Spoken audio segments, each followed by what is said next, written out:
আসসালামু আলাইকুম প্রিয় দর্শক, অন্য মঞ্চের আলোচনায় আজ আমাদের সঙ্গে অতিথি হিসেবে আছেন ভারতীয় পররাষ্ট্রমন্ত্রী এস জয়শঙ্করের বাংলাদেশ সফরের পর ভারত বাংলাদেশ সম্পর্কে নতুন মেরুকরণের দিগন্তরেখা খুঁজে পেয়েছিলেন অনেকেই। কিন্তু তার 4 দিনের মাথায় বাংলাদেশের অন্যতম সেরা পেসার মোস্তাফিজুর রহমানকে কেকেআর থেকে বাদ দেওয়ার ঘটনায় কূটনীতিক গণ্ডি পেরিয়ে পলিটিক্যাল গুগলি এমন ভাবে ক্রিকেটেও ঢুকেছে, তাতে খোদ আম্পায়ারও দিশেহারা। ক্রিকেটীয় উত্তেজনার পারদে বাংলাদেশ যখন ভারতে টি-20 বিশ্বকাপ খেলতে যাবে না বলে হুঙ্কার দিল, তখনই খবর হচ্ছে ভারত সরকার ত্রিপুরার সীমান্তে কারফিউ জারি করেছে। মানে সাম্প্রতিক সময় ভারত বাংলাদেশের সম্পর্কে ফিজি ড্রিঙ্কের রেশ কাটতে না কাটতে সীমান্তে কাঁটাতারের বেড়ায় তিতকুটে লেবুর রসের গন্ধ পাওয়া যাচ্ছে। সূত্রগুলো বলছে, বাংলাদেশের সাম্প্রতিক সময়ে আইন শৃঙ্খলা পরিস্থিতির অবনতি আর ভারত বিরোধী প্রচারণা বাড়ায় ভারত সরকার বাংলাদেশের সবগুলো সীমান্তে একে একে কড়াকড়ি আরোপ করতে পারে। যদি সত্যি তাই হয়, তাহলে ভারত থেকে চাল সহ প্রচুর পরিমাণ পণ্য আমদানি বাণিজ্য কি হুমকির মুখে পড়বে? সাম্প্রতিক উত্তেজনার আশঙ্কা দেখা দিয়েছে পাকিস্তানের সঙ্গে ভারতের ক্রিকেটীয় সম্পর্ক যেমন তলানিতে ঠেকেছে, বাংলাদেশের ক্ষেত্রেও পরিস্থিতি সেদিকেই মোড় নিচ্ছে কিনা। সাথে যোগ হয়েছে, সীমান্তে যদি ভারত আরো কড়াকড়ি আরোপ করে, তাহলে সীমান্তের সংঘাত কি আসন্ন? বিস্তারিত জানতে চলুন যাওয়া যাক বিশ্লেষণে।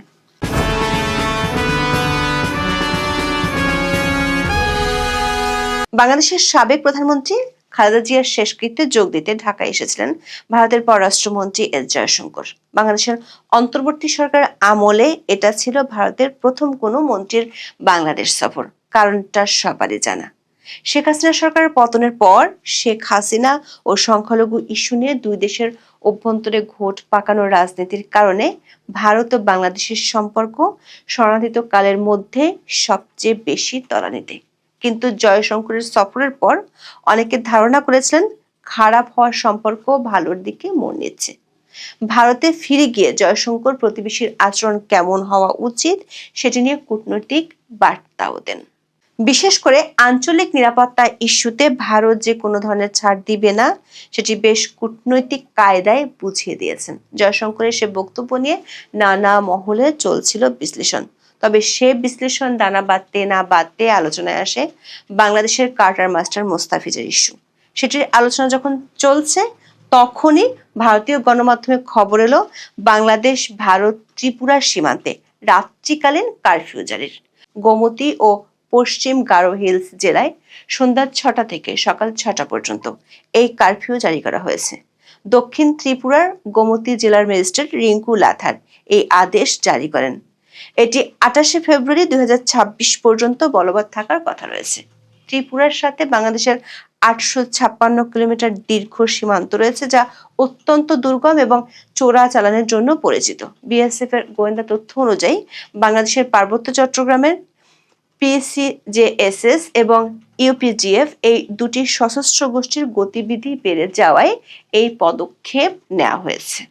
ভারতীয় বিএসএফ এর গোয়েন্দা রিপোর্টে বলা হয়েছে, এই গোষ্ঠীগুলো অস্থিতিশীল পরিবেশের সুযোগ নিয়ে ভারতে অনুপ্রবেশ করে বিশৃঙ্খলার সৃষ্টি করতে পারে। তবে বিশ্লেষকেরা মনে করছেন সীমান্তের এই কড়াকড়ি আসলে শেখ হাসিনা ইস্যুতে বাংলাদেশের বর্তমান প্রশাসনের সাথে ভারতের টানাপোড়েনের একটি বহিঃপ্রকাশ।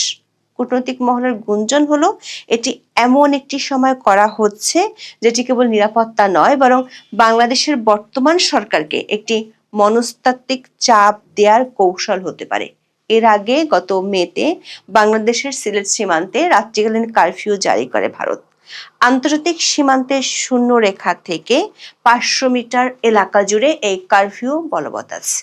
সেই থেকে বেশ কয়েকবার সিলেট সীমান্তে উত্তেজনা ছড়িয়েছে। কূটনৈতিক একাধিক সূত্র বলছে, ভারত তার একাধিক সীমান্তে আরো বেশি কড়াকড়ি আরোপ করতে পারে। বিশেষ করে বাংলাদেশের জাতীয় সংসদ নির্বাচনের আগে আইন শৃঙ্খলা পরিস্থিতির অবনতি ও ভারত বিরোধী প্রচারণা আরো বাড়তে পারে, এমন আশঙ্কায় ভারত সরকার এই পদক্ষেপ নিতে পারে।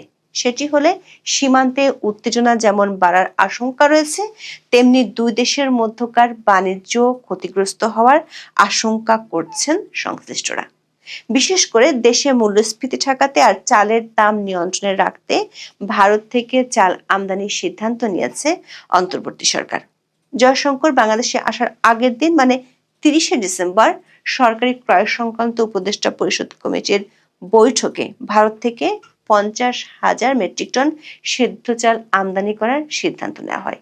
কূটনৈতিক মহলের শঙ্কা হলো ভারত ও বাংলাদেশের সম্পর্ক চিরে চ্যাপ্টা হতে হতে এমন এক পর্যায়ে যাচ্ছে, তাতে যদি ভারত রপ্তানির উপর কড়াকড়ি আরোপ করে তাতে বিপদ বাড়তে পারে বাংলাদেশের। 4 ডিসেম্বর সে আশঙ্কার কথা জানিয়ে সাংবাদিকরা প্রশ্ন রাখেন বাংলাদেশের খাদ্য উপদেষ্টা আলী ইমাম মজুমদারের কাছে। তিনি অবশ্য আশা করেছেন বাংলাদেশের খাদ্যশস্য আমদানির ক্ষেত্রে ভারতের সঙ্গে চলমান টানাপোড়েনের প্রভাব পড়বে না।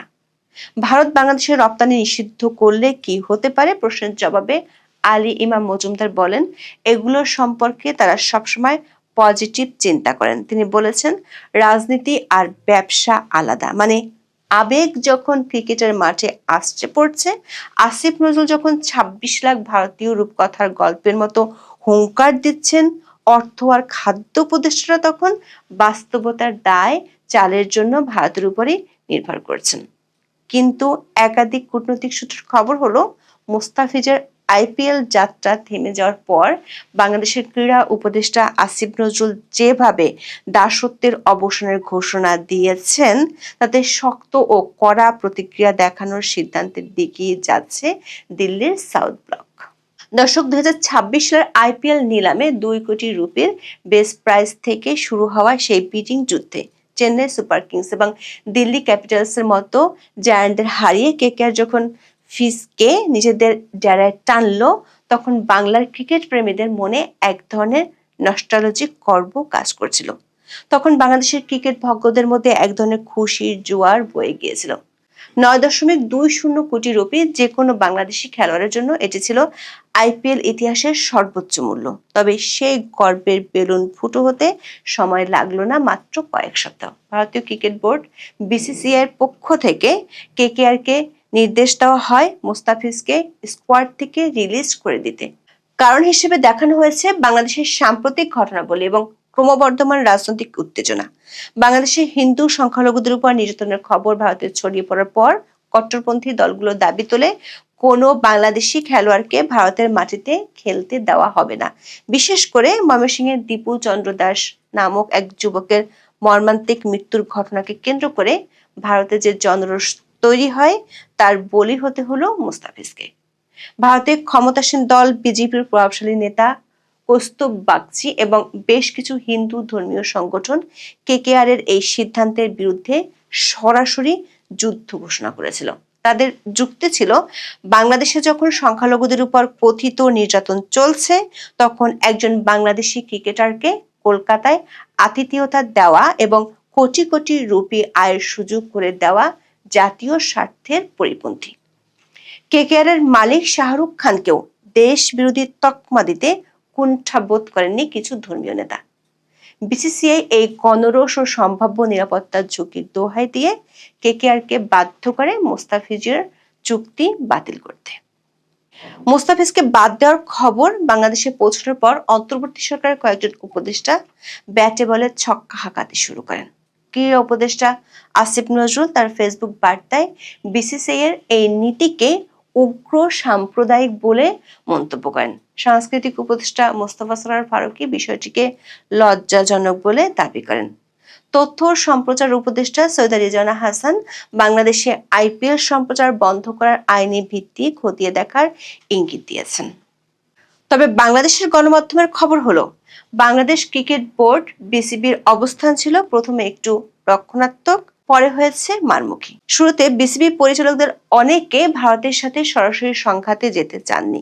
শনিবার রাতে ভার্চুয়াল সভায় তারা কেবল একটি ব্যাখ্যামূলক চিঠি পাঠানোর কথা ভেবেছিলেন। এমনকি বিসিবি সভাপতি আমিনুল ইসলাম বুলবুলও শুরুতে কিছুটা সাবধানী ছিলেন। তবে রবিবারের সূর্য ওঠার সাথে সাথে বিসিবির সুর পাল্টে যায়। সরকার উচ্চ পর্যায়ের গরম সিগন্যাল পাওয়ার পর বিসিবি তাদের জরুরি বৈঠক শেষে জানিয়ে দেয় বাংলাদেশ দল টি-20 বিশ্বকাপ খেলতে ভারতে যাবে না। বিসিবির আনুষ্ঠানিক বিজ্ঞপ্তিতে জানানো হয়, খেলোয়াড়দের নিরাপত্তা নিয়ে জোরালো সংশয় এবং সরকারের পরামর্শের প্রেক্ষিতে তারা ম্যাচগুলো শ্রীলঙ্কায় সরিয়ে নেওয়ার জন্য আইসিসিকে চিঠি দিয়েছে। বিসিবি পরিচালক খালেদ মাসুদ পাইলট উপদেষ্টা আসিফ নজরুলের সুরেই বলেন, ভারত যদি একজনের নিরাপত্তা দিতে না পারে তবে পুরো দলের নিরাপত্তা কিভাবে নিশ্চিত করবে। তবে মুস্তাফিজকে বাদ দেওয়ার সিদ্ধান্তটি নিয়ে ভারতীয় মিশ্র প্রতিক্রিয়া দেখা দিয়েছে। বিজেপি নেতা সঙ্গীত সোম এই সিদ্ধান্তকে স্বাগত জানিয়ে বলেছেন, এটি 100 কোটি সনাতনী ভারতীয় জয়। অন্যদিকে কংগ্রেস সাংসদ শশী থারুর এই ঘটনার তীব্র নিন্দা জানিয়ে প্রশ্ন তুলেছেন, একজন খেলোয়াড়কে কি তার দেশ বা ধর্মের জন্য শাস্তি দেওয়া হচ্ছে? বাংলাদেশ দাবি করেছে তাদের ম্যাচগুলো যেন সহ আয়োজক শ্রীলঙ্কায় সরিয়ে নেওয়া হয়। বিসিবির এই দাবি এখন আইসিসির জন্য এক বিশাল শিরপীড়া। বিসিসিআই ইতিমধ্যে দাবিকে লজিস্টিক্যাল নাইটমেয়ার বা লজিস্টিক দুঃস্বপ্ন হিসেবে মন্তব্য করেছেন। তাদের যুক্তি হলো, টিকিট কাটা শেষ, হোটেল বুকিং হয়ে গেছে, ব্রডকাস্ট ক্রু সাজানো, এখন হুট করে ভেন্যু বদলানো অসম্ভব।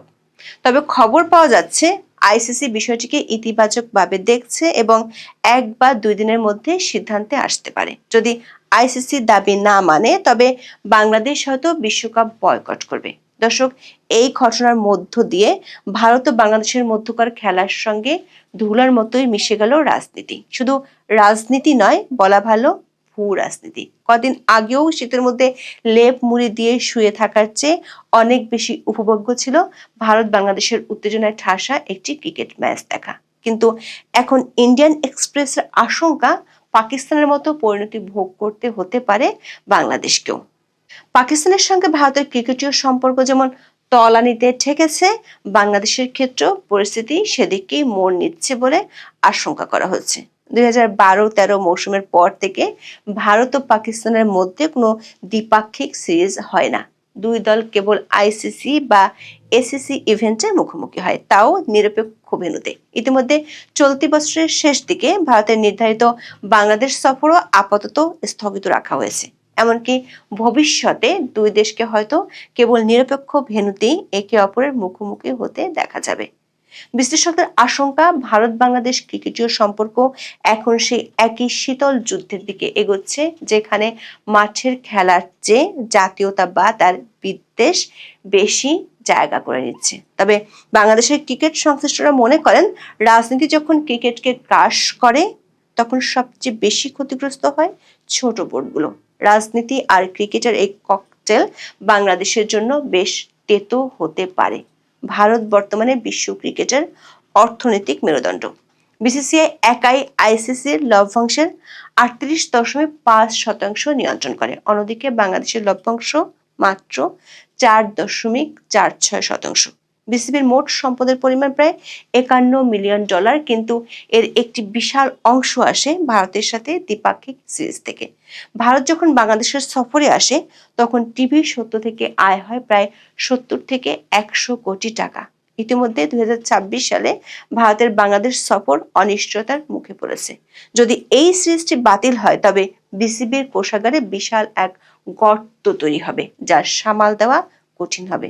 এটি যেন এক ধরনের সফট পাওয়ার যুদ্ধ, যেখানে ব্যাটের চেয়ে পলিটিক্যাল স্টেটমেন্ট বেশি জোরালো। দর্শক, গত 16 মাস ধরে চলতে থাকা ভারত ও বাংলাদেশের সম্পর্কের রাজনৈতিক তিক্ততা এখন ক্রিকেট এবং সীমান্ত পেরিয়ে প্রতিটি স্তরে ছড়িয়ে পড়ছে।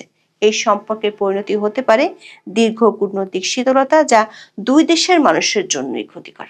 ক্রিকেট সম্পর্ক যদি সত্যি পাকিস্তান ভারতের পথে হাঁটে তবে তার পরিণতি হবে দীর্ঘস্থায়ী বিচ্ছেদ। সহজ কথায় বললে, ভারত বাংলাদেশ সম্পর্কটা এখন সেই বিরিয়ানির মতো, যার চাল ভারতীয় আর রাঁধুনি বাংলাদেশি, কিন্তু ঝগড়া লেগেছে মাংসের পিসটা কে বড় নেবে তা নিয়ে। এই ঝগড়ায় বিরিয়ানি যেন পুড়ে না যায়, সেটাই এখন দেখার বিষয়। চিন্তার কি আছে, চল কারো ছুরি ঠেক দিয়ে বাকিটাকে উঠে ফেলি। দেরি করতেছিস কে? চল।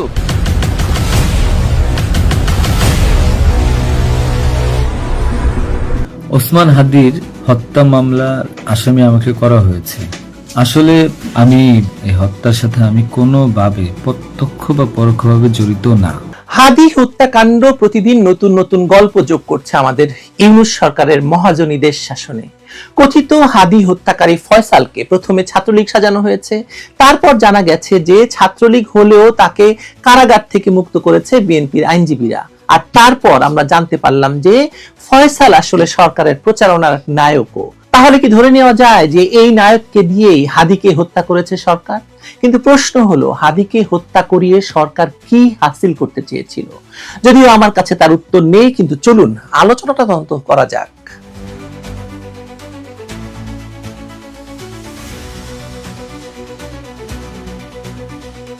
হাদি হত্যাকাণ্ড এখন আর একটি সহিংস ঘটনার গল্প নয়, এটি পরিণত হয়েছে রাষ্ট্রের ক্ষমতা, নৈতিকতা, রাষ্ট্রের কৌশল এক ভয়ঙ্কর প্রতিচ্ছবিতে।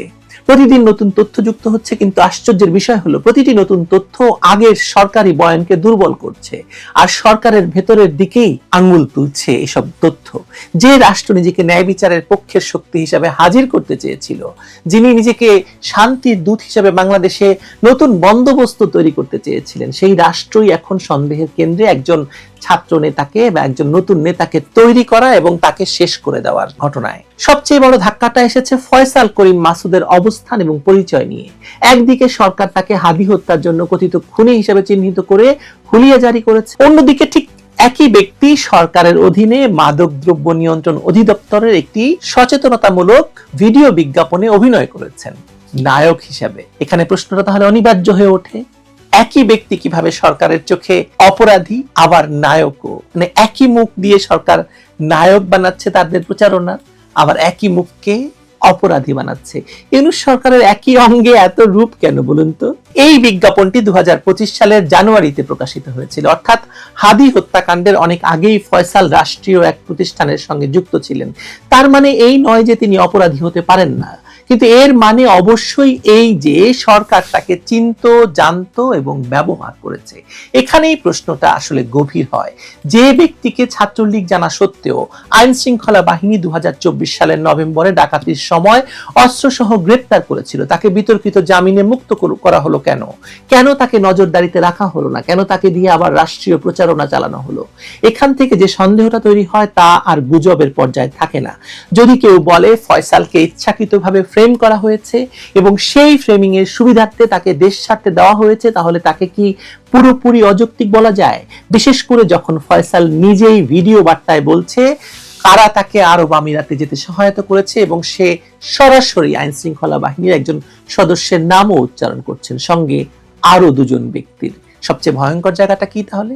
এই পুরো সময়টা ধরে রাষ্ট্রের আচরণ। 5ই আগস্টের পর আওয়ামী লীগের নেতাকর্মীদের গ্রেপ্তারের যে আগ্রাসী তৎপরতা গেছে, সেখানে কাউকে গুহা থেকেও বের করে আনা হয়েছে, 10 হাত মাটির তল থেকে, পানির তল থেকে ধরে আনা হয়েছে। অথচ হাদি হত্যার মতো আলোচিত ঘটনায় অভিযুক্ত একজন ব্যক্তি কিভাবে নির্বিঘ্নে বিমানবন্দর পার হয়ে বিদেশে চলে গেল? এটা কি রাষ্ট্রের অক্ষমতা নাকি রাষ্ট্রের সম্মতি? রাষ্ট্র গোপনে কাজটি করেছে। ফয়সালের বক্তব্যের ভেতর সবচেয়ে গুরুত্বপূর্ণ দিক হলো তার ফ্রেমিং এর বর্ণনা। সে বলছে গুলির পরপরই জুলকারনাইন সায়ের এবং কদরউদ্দিন শিশির তাকে শুটার হিসেবে প্রতিষ্ঠিত করে। ভারত পালানোর গল্প তৈরি হয়, সেই গল্পের উপর দাঁড়িয়েই রাজপথ উত্তপ্ত হয়, ভারত বিরোধী আন্দোলন হয়, দূতাবাস আক্রান্ত হয়। কিন্তু আজ যখন ফয়সাল বলছে সে ভারতে নয় আরব আমিরাতে, তখন সেই পুরনো আন্দোলনের নৈতিক ভিত্তি কোথায় থাকে বলুন তো? এখানে আরেকটি গুরুত্বপূর্ণ প্রশ্ন ওঠে, তা হলো যদি ফয়সাল সত্যি শুটার হতো, তাহলে সে কেন এত বিস্তারিত ব্যাখ্যা দিত? কেন সে প্রকাশ্যে নাম বলতো? কেন সে তদন্ত চ্যালেঞ্জ করছে? একজন ভাড়াটে শুটারের আচরণ সাধারণত কেমন হয় সেটা অপরাধ বিদ্যার ছাত্রদের জানা আছে। লক্ষ্যভেদী গুলি করে হত্যার পর একজন পেশাদার খুনি পরিবার পরিজনের কাছে ফেরে না, আর রাষ্ট্রীয় নজরদারির মধ্যে থেকে ব্যবসা, ট্যাক্স, পারিবারিক জীবন চালায় না। এসব প্রশ্নকে হালকাভাবে উড়িয়ে দেওয়ার সুযোগ নেই। আরেকটি ভয়ঙ্কর সম্ভাবনার কথা বলি, যদি ফয়সালকে ব্যবহার করা হয়ে থাকে, মানে ডক্টর ইউনূসের সরকার ফয়সালকে ব্যবহার করে হাদিকে হত্যা করে থাকে, যদি তাকে রাষ্ট্রীয় পরিচয়ের কাছাকাছি এনে তারপর বলির পাঠা বানানো হয়ে থাকে, তাহলে প্রশ্নটা শুধু ফয়সালকে নিয়ে নয়, হাদিকে নিয়েও করতে হবে। হাদিকে তোলা এবং হাদিকে নির্মূল করা, শেষ করে দেওয়ার পেছনে কি কারণ থাকতে পারে? রাষ্ট্রের অভ্যন্তরীণ দ্বন্দ্বর কথা আমরা বলতে পারি। কেন সরকারের ভেতর থেকে এমন খবর বের হচ্ছে যে হাদি হত্যার সঙ্গে সরকারের যোগসাজশ থাকতে পারে? কেনই বা সরকার নিজের হাতে এমন এক বয়ান তৈরি করবে যা শেষ পর্যন্ত তার বিরুদ্ধে যাবে? এই প্রশ্নের উত্তর খুঁজতে গেলে রাজনীতির ক্যালকুলাসে ফিরতে হবে আমাদের। যদি হত্যার পর কি কি অর্জন হয়েছে সেটা নিয়ে প্রশ্ন করি, তাহলে দেখবেন প্রথমত দেশ অস্থির হয়েছে, দ্বিতীয়ত ভারত বিরোধী উত্তেজনা তৈরি হয়েছে, তৃতীয়ত নির্বাচনটা প্রশ্নবিদ্ধ হয়েছে, চতুর্থত নিরাপত্তাহীনতার বয়ান শক্ত হয়েছে। এগুলো কার স্বার্থে যায়? যে সরকার নিজেকে বৈধতা দেওয়ার সংকটে ভুগছে তার জন্য এই অস্থিরতা কি সুবিধাজনক নয়? যদি কেউ দাবি করে হাদিকে হত্যা করে সরকার একটি নিয়ন্ত্রিত অরাজকতা তৈরি করতে চেয়েছিল, তাহলে তাকে অস্বাভাবিক বলা কঠিন, কারণ সরকার তাতে সফল। কারণ এর আগে আমরা দেখেছি একটি বিচ্ছিন্ন ঘটনা কিভাবে রাষ্ট্রীয় সংকটের রূপ নেয়, দেখেছি কিভাবে ভারতকে ব্যবহার করে অভ্যন্তরীণ ব্যর্থতা ঢেকে ফেলা যায়, দেখেছি কিভাবে এক অভিযুক্তকে একদিকে খুনি বানানো হয়, অন্যদিকে তাকে রাষ্ট্রীয় প্রচারণার মুখ হিসেবে ব্যবহার করা হয়। সবচেয়ে গুরুত্বপূর্ণ প্রশ্নটা এখনো অমীমাংসিত, হাদির প্রকৃত হত্যাকারী কারা? কেন তারা এখনো দৃশ্যপটে নেই? কেন সরকার নিশ্চিত করে বলতে পারছে না হাদির হত্যাকারী কে? কেন তদন্ত ঘুরে ঘুরে একই নামের চারপাশে আটকে আছে, অথচ যাদের নাম ফয়সাল নিজেই বলছে তাদের ধরা হচ্ছে না? কেন? কেন আন্দোলনগুলো বিচার নয় বরং স্লোগান নির্ভর শত্রু খোঁজায় ব্যস্ত? কেন হাদি হত্যাকারীর বিচার যারা চাইছেন তারা শাহবাগে কখনো থাকছে, কখনো উঠে যাচ্ছে? সরকারকে প্রশ্নের আওতায় কেন আনা হচ্ছে না? যদি সত্যি হাদি হত্যার বিচার চাওয়া হয়, তাহলে প্রশ্নটা তো সোজা হওয়া উচিত ছিল, কে ফয়সালকে ছাড়িয়ে দিল, কারা ফয়সালকে ব্যবহার করলো, কি উদ্দেশ্যে ব্যবহার করলো, কে তাকে দেশ ছাড়ার সুযোগ করে দিল, কে তাকে প্রথম শুটার হিসেবে প্রতিষ্ঠা করলো, আর সবচেয়ে গুরুত্বপূর্ণ এই পুরো নাটক সাজিয়ে সরকার আসলে কি হাসিল করতে চেয়েছিল? আজকের বাস্তবতায় সবচেয়ে ভয়ঙ্কর বিষয় হলো এই যে রাষ্ট্র যদি নিজের প্রয়োজন অনুযায়ী খুনি তৈরি করে, নায়ক বানায়, আবার সেই নায়ককেই খুনি হিসেবে ব্যবহার করে, তাহলে আপনি আমি কোনো নাগরিক নিরাপদ নয়। আজ ফয়সাল, কাল অন্য কেউ। আর এই খেলাটার কেন্দ্রেই যদি হাদি হত্যাকাণ্ড হয়ে থাকে, তাহলে তো এটি রাষ্ট্রের সরাসরি অপরাধের প্রশ্ন। হাদি হত্যাকারী যখন সরকারের প্রচারণার নায়ক, তখন সেই রাষ্ট্রের নৈতিক পতন আপনি দেখতে পাচ্ছেন, আমি দেখতে পাচ্ছি, কিন্তু আমরা কেউ প্রশ্ন তুলছি না। পুরো ব্যবস্থাটা প্রশ্নবিদ্ধ। কে জানে তারেক রহমানকে যেভাবে উঠানো হচ্ছে, তারেক রহমানকে যেভাবে নির্মাণ করা হচ্ছে, যেসব নিরাপত্তার নামে তারেক রহমানকে যেভাবে ঘিরে ফেলা হচ্ছে, হয়তো হাদির পরে তারেকেরও একই পরিণতি ভোগ করতে হতে পারে, এবং সেটাও রাষ্ট্রের প্রকল্পের অংশ। ফয়সাল তো না হয় সরকারের প্রচারণার নায়ক, মাদকদ্রব্য অধিদপ্তরের বিজ্ঞাপনের নায়ক, তাহলে কি তারেক জিয়াকে হত্যাকাণ্ডের নায়কও আশেপাশেই কোথাও ঘুরছে? অপেক্ষা করুন, আমরা একটা ভয়াল বাস্তবতার মধ্যে বসবাস করছি। আমি জাস্ট বাস্তবতাটা আপনাদের সামনে তুলে ধরলাম। ভালো থাকুন সবাই, নিরাপদে থাকুন।